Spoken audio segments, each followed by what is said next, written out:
मध्य प्रदेश सरकार के मंत्री विजय शाह के बेहुदा बयान को लेकर पूरे देश में पहले से ही नाराजगी है। आज मध्य प्रदेश के deputy chief minister Jagdish Devda के बयान पर भी हंगामा हुआ।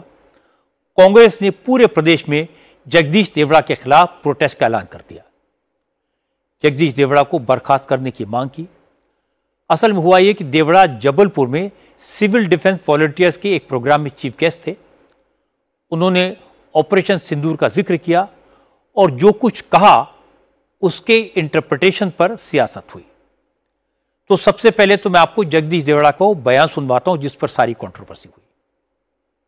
जो पर्यटक के रूप में गए थे, घूमने गए थे और वहां चुन चुन करके धर्म पूछ करके और महिलाओं को एक तरफ खड़ी करके उनके सामने गोली मार दी, बच्चों के सामने गोली मारी। उस दिन से दिमाग में बहुत तनाव था पूरे देश के लोगों के दिमाग में कि जब तक इसका बदला नहीं लिया जाएगा और जिन माताओं के सिंदूर को मिटाने का काम जिन लोगों ने किया, जिन आतंकवादियों ने किया और जिन आतंकवादियों को जिनने पाला, जो पाल रहे हैं, उनको नेस्त नाबूद नहीं कर देंगे तब तक चैन की सांस नहीं लेंगे। और यशस्वी प्रधानमंत्री जी को हम धन्यवाद देना चाहेंगे और पूरा देश की वो सेना, वो सैनिक उनके चरणों में नतमस्तक है।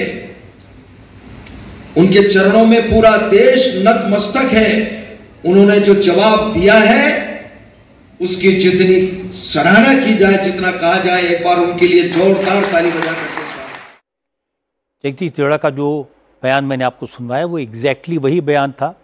वो कह रहे थे कि सेना के चरणों में नतमस्तक है, लेकिन उसका इंटरप्रिटेशन कांग्रेस ने ये निकाला कि जगदीश देवड़ा ने सेना का अपमान किया और ये कह दिया कि सेना के जवान मोदी के चरणों में नतमस्तक हैं। और जब ये हुआ तो फिर कांग्रेस के नेताओं ने देवड़ा के इस्तीफे की मांग की। प्रियंका गांधी ने भी जगदीश देवड़ा के बयान को शर्मनाक बताया, कहा कि बीजेपी अपने नेताओं के खिलाफ एक्शन नहीं ले रही, उन्हें बचा रही है।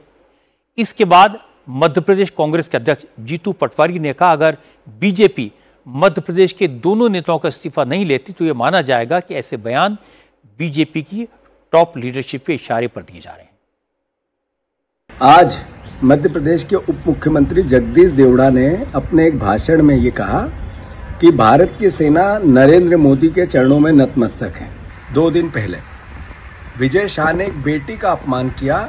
अब भी अगर कार्रवाई नहीं हुई, जगदीश देवड़ा का इस्तीफा नहीं लिया गया, विजय शाह का इस्तीफा नहीं लिया गया, तो 100% मेरा आरोप नहीं है, ये तथ्य सत्य है कि बीजेपी के शीर्ष नेतृत्व ने सेना का अपमान करने की इनको छूट दे दी है। हम कल पूरे प्रदेश में जगदीश देवड़ा के और विजय शाह के पुतले जलाएंगे और इनके इस्तीफे की मांग करेंगे।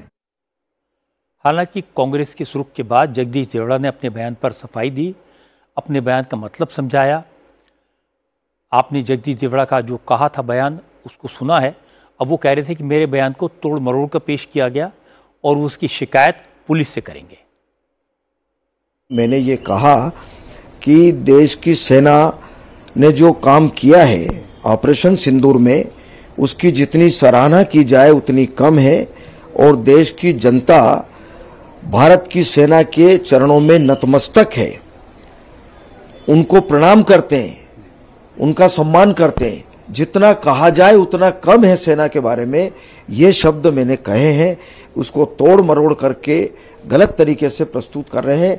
मुझे लगता है कि जो लोग इस प्रकार का गलत तरीके से प्रस्तुत करते हैं और जो षड्यंत्र कर रहे हैं उनके खिलाफ निश्चित रूप से मुझे लगता है कि कार्रवाई होना चाहिए। आप शिकायत करेंगे? बिल्कुल करूंगा शिकायत। जगदीश देवड़ा को बेनिफिट ऑफ डाउट दिया जा सकता है। हो सकता है कि उनके शब्दों का गलत अर्थ निकला हो, लेकिन जो कुछ बोल रहे थे भावना ठीक थी, उन्होंने कोई ऐसी गलत बात नहीं कही। लेकिन विजय शाह ने जो कहा वो वाकई में अपराध है, गुनाह है। रामगोपाल यादव ने जो कहा वो अपमान है। अब इसलिए ये दोनों माफी मांगते हुए भी घूम रहे हैं। विजय शाह को तो सुप्रीम कोर्ट से भी राहत नहीं मिली, उनके खिलाफ एफआईआर दर्ज हुई है, लेकिन ऐसा लगता है कि वो एफआईआर कमजोर है। मोटी सी बात यह है कि भारतीय सेना का ऑपरेशन सिंदूर पराक्रम का प्रतीक है, देश का गौरव है।